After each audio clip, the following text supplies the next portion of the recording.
বিপদজনক অৱস্থাত oil India লিমিটেডৰ মহমাৰী পাইপ দলঙৰ পৰা সংঘটিত হ'ব পাৰে ভয়ংকৰ দুৰ্ঘটনা মানুহৰ প্ৰাণহানি হোৱাৰ আশংকা দলংখনৰ সৰহভাগ খুঁটা পচি চিঙি ভাঙি গৈছে উল্লেখযোগ্য যে অইল ইণ্ডিয়া লিমিটেডে প্ৰায় ৬০ দশকতে দুলীয়াজানৰ মহমাৰী ৬ নম্বৰ OCSৰ পৰা খাৰুৱা তেল আৰু প্ৰাকৃতিক গেছ সৰবৰাহ কৰিবৰ বাবে ঐতিহাসিক মহমাৰী মেৰবিলৰ ওপৰত পাইপেৰে এখন দলং নিৰ্মাণ কৰিছিল প্ৰায় ৫০০ মিটাৰ দৈৰ্ঘ্য দলংখনৰ খুঁটাসমূহ লোহাৰ পাইপেৰে নিৰ্মাণ কৰা হৈছিল অইল ইণ্ডিয়াই এই দলংখনৰ ওপৰেৰে ৬ নম্বৰ OCSত উৎপাদিত খাৰুৱা তেল প্ৰাকৃতিক গেছ পাইপৰ জৰিয়তে সৰবৰাহ কৰি আহিছে পিছলৈ পাইপ দলং খ্যাত এই দলংখনৰ ওপৰেৰে চমু পথ বুলি বিশেষকৈ অইলৰ কৰ্মচাৰী আৰু মহমাৰী মেৰবিল মাজুলীৰ প্ৰায় ৩০০ ঘৰ পৰিয়ালৰ লোক পাইপ দলংখনেৰে নিতৌ অহা যোৱা কৰে বিশেষকৈ অঞ্চলটোৰ ৰাইজ নাহৰকটীয়া যাবলৈ আৰু মাতপুৰ হৈ ডিব্ৰুগড় সংযোগী মূল পথলৈ বুলি ওলাই আহে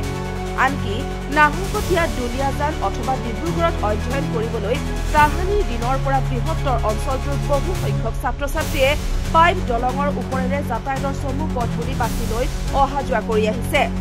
৬০ দশকতে নিৰ্মাণ কৰা দলংখন সম্প্ৰতি লোহাৰ খুঁটাসমূহৰ তলৰ অংশ পচি গৈ বিপদজনক অৱস্থাত ওলমি থকা পৰিলক্ষিত হৈছে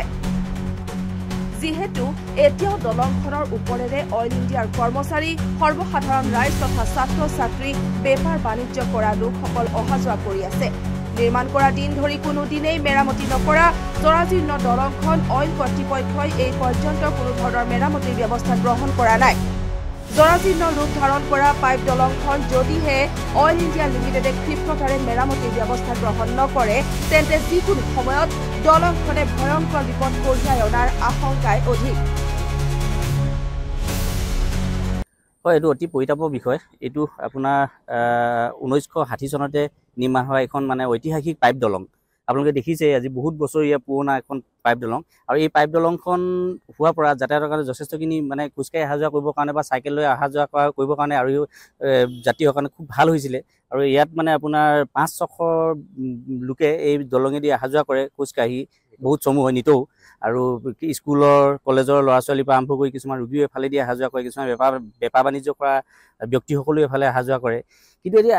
পৰিতাপৰ বিষয় হ'ল যে দলংখন এতিয়া একেবাৰে জৰাজীৰ্ণ অৱস্থা আৰু দেখা গৈছে যে প্ৰায়বিলাক খুঁটা মানে ভৰ সংখ্যক খুঁটা পচি গৈছে আৰু পচি যোৱাৰ ফলত যে যিকোনো ডাঙৰ এটা অঘটন নঘটিব তাৰ কোনো নুই ক'ব নোৱাৰি খুব কম দিনৰ ভিতৰতে